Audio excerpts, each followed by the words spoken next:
حضرت زکریا علیہ السلام کو قوم بنی اسرائیل اور پیغمبروں میں برگزیدہ بنا کر بھیجا گیا۔ آپ علیہ السلام اللہ تعالیٰ کے معزز اور جلیل القدر پیغمبروں میں سے ہیں۔ ایک روایت میں ہے کہ حضرت زکریا علیہ السلام حضرت داؤد علیہ السلام کی اولاد میں سے تھے، اور دوسری روایت میں ارمیہ کی اولاد میں سے تھے۔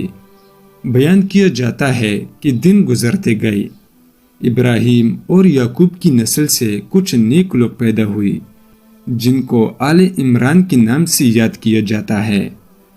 اللہ تعالیٰ نے سورہ آل عمران میں فرمایا، خدا نے آدم اور نوح اور خاندان ابراہیم اور خاندان عمران کو تمام جہان کے لوگوں میں منتخب فرمایا تھا۔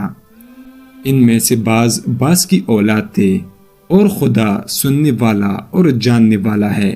زکریا علیہ السلام کی بیوی یحییٰ علیہ السلام کی والدہ اور مریم علیہ السلام کی والدہ دونوں حقیقی بہنیں تھیں، جبکہ زکریا علیہ السلام رشتے میں مریم علیہ السلام کے خالو لگتے تھے۔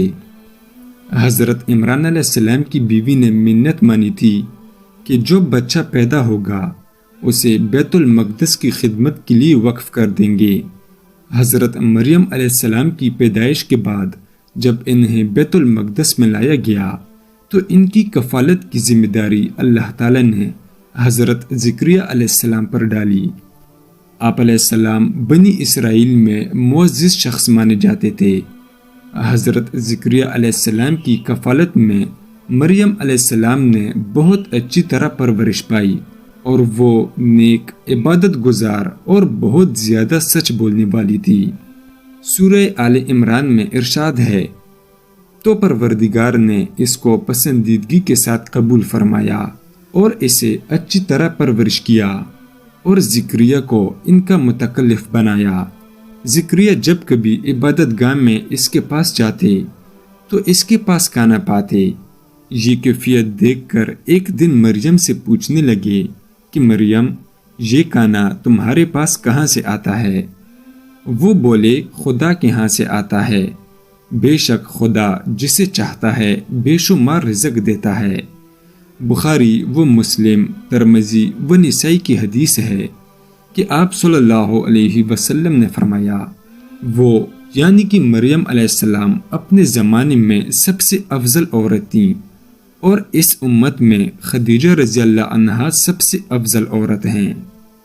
زکریا علیہ السلام نے جب حضرت مریم علیہ السلام کی فضیلت دی کی تو ان کے دل میں بھی اولاد کی خواہش پیدا ہوئی، کیونکہ اس وقت تک آپ بے اولاد تھے، جبکہ آپ کی عمر اس وقت 100 سال سے زائد تھی اور بیوی 90 سال کی تھی۔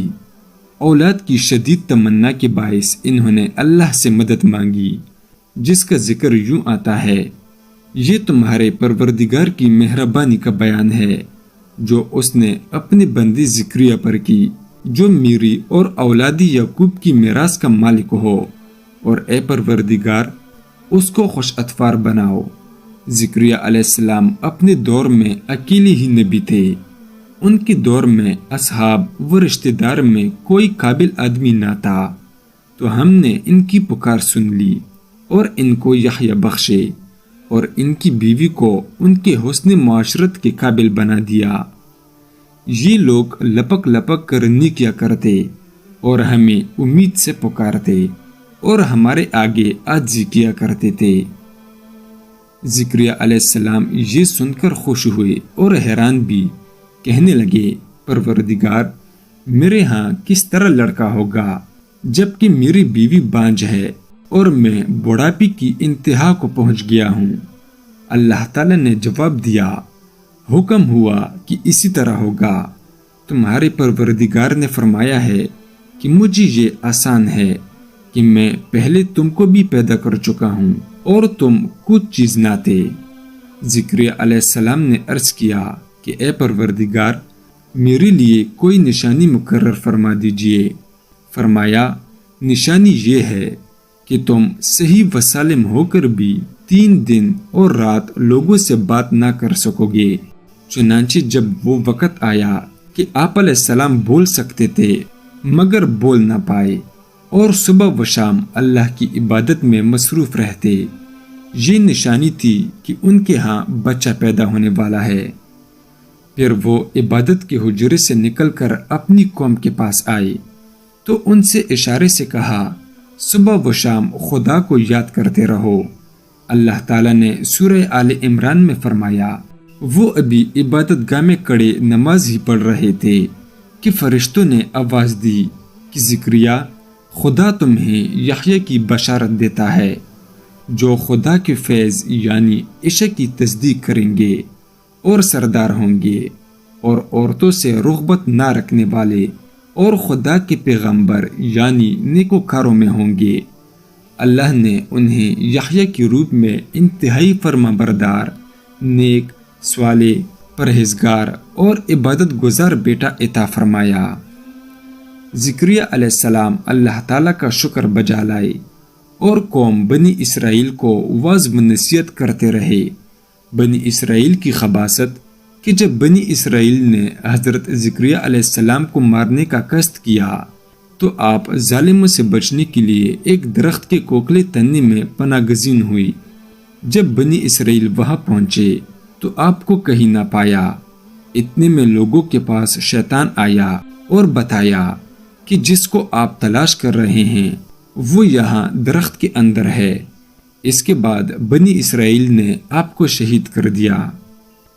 حاصل، انسان کتنی ہی بلند و بالا مقام پر پہنچ جائے اور اللہ کے ساتھ اسے زیادہ قرب حاصل ہو جائے، تب بھی وہ اللہ کا بندہ ہی رہتا ہے، اور کسی بھی بلندی پر پہنچ کر وہ اللہ یا اللہ کا بیٹا نہیں ہو سکتا، نہ اس کا شریک ہو سکتا ہے۔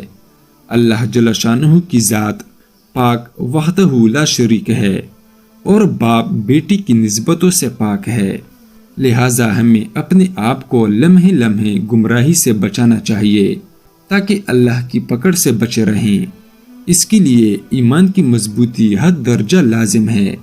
ایمان کے لیے لازم ہے کہ اس کے ساتھ اسلام بھی پایا جائے، اسی طرح حقیقی اسلام کے لیے شرط ہے کہ اس کے ساتھ ایمان بھی ہو۔ ایمان دین کی ہر اس بات کو دل سے سچا ماننے اور زبان سے ان کا اقرار کرنے اور اپنے عمل سے اس کو ظاہر کرنے کا نام ہے، جو اللہ تعالیٰ نے اپنے بندوں پر مقرر کر دیا، جبکہ اسلام اطاعت، فرمانبرداری اور عمل کرنے کا نام ہے۔ اللہ تعالیٰ ہمیں پرہیزگاری عطا فرمائے اور دین کی تعلیمات پر پوری طور پر عمل پیرا ہونے کی توفیق عطا فرمائے۔ آمین یا رب العالمین۔